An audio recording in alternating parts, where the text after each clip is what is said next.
have a sense of where we are on the scale of all of these different traits. Right, because it is now the term that we all like to go to Yes. for everyone that just does something bad or And self-serving at the everyone likes to moment. diagnose everyone with everything now. Everyone is an armchair psychotherapist. This is Yes. why you're probably booked and busy. Yeah, I'm very booked and busy. And I have a mug that says something, it's something like, my psychology degree is better than your Google search. And I That think is that true. sometimes, like, look, I love Google, don't get me wrong. I think it's fantastic. I think it's great for educating ourselves. But I also think that sometimes people think that they have a degree when they don't. And I think it's important to be open to information and education and all of that. I would agree with that. Well, maybe you're also booked and busy because you're on Real Housewives of Beverly Hills. I know you were booked and busy way before that, but what was it like working with Erika? Erika is amazing. Erika is kind of a dream come true as a therapist because she's someone who is extremely bright and she very much wants to change. And I think it's that dance background of hers. She's incredibly disciplined. That, like, there are a lot of times as a therapist where you're like, hey, I really want you to do some homework. Like, I want you to do A, B, and C, and you get a lot of resistance. Erica's incredibly disciplined and is always, she does it and then some. Like, she is really a dream client in that way. Are you guys still working together? I cannot confirm or deny. Maybe we'll see you next season on Real Housewives of Beverly Hills. Who knows? What about when you do have a client like Erica? And this isn't about her, but you could say this about anyone, like even couples therapy, like you are in the media, maybe you know a lot, maybe you don't, but like with Erica's situation, I mean, it was everywhere, right? It was a big, Tom Girardi. Like, so how do you handle when you get a client like Erica where there's just so much out there?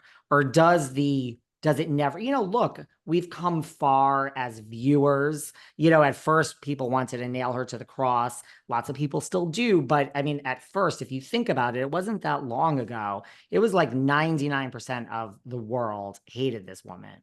So Oh, like yeah. when you, right, like when now we're not there, but like when you get a new client, like when there's just such a public perception of them, I mean, you're only human, Dr. Jenn. Like, doesn't have to be about Erica. Like, doesn't that seep in? How does it not seep in? I grew up with parents in the entertainment industry. My parents are songwriters. So Right. I had very well-known faces coming in and out of my house. So it kind of dulled me a bit to the celebrity factor. So for me, when I see someone in this kind of situation, I'm really interested to get to the bottom of, like, what's real and what's affecting this person, and, like, what is the reality of the situation, because there's also a lot of misinformation out there. And I really try to not Google people before they come in.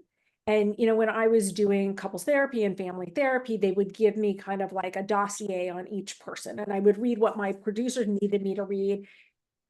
And I tried to not read anything else because I really wanted to come in as much of a blank slate as possible. And I really asked them to kind of keep that information as minimal as possible because I don't want to be biased. And when there is information that I have seen, I'll ask them about it. And it's part of the therapy. And sometimes they see things about me and ask me about things that they've read about me. And it's, look, in 2024, this is all part of the therapy. Yeah. And it must be rewarding. And again, I'm not picking on Erica. I'm actually not someone who likes to express my emotions either as a human being. So, but like Erica doesn't, that's like how she's edited. She's cold as ice and the ice queen. But like then when you watch a season like last season where you really can see progress, like you guys made significant progress, like that must be just so satisfying when you have a client like her or me or whoever who maybe is a little colder on the exterior.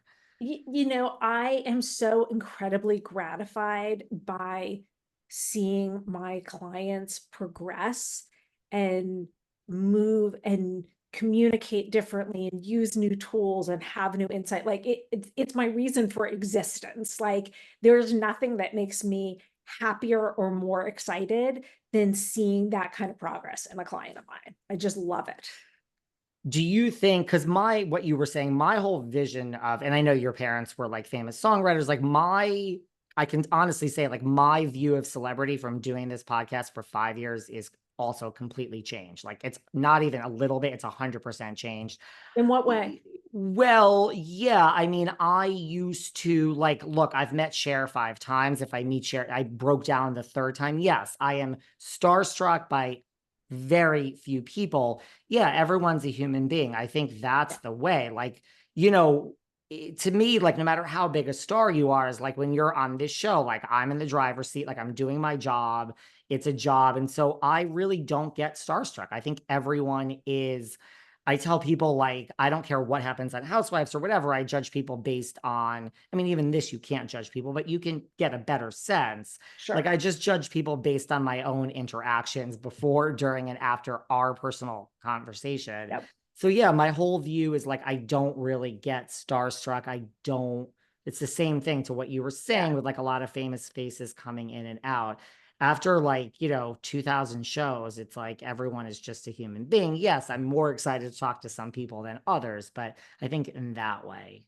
But I Yeah. think fame is like, it's one of the topics like I love talking about here. Like Yeah. I could do like 9 shows with you, by the way, like Yeah. on so many topics. Yeah.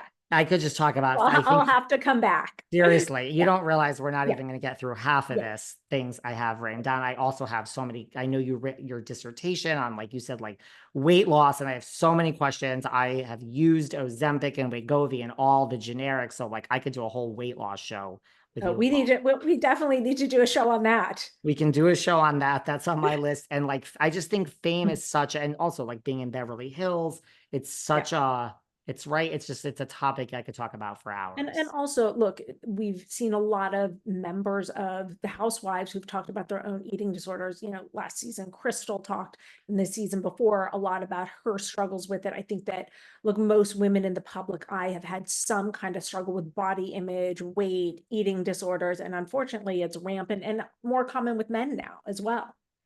We're going to do a whole show on that because then we can get into Instagram and what our Yeah. society is and the longevity of these things that are being put out Oh, and yeah.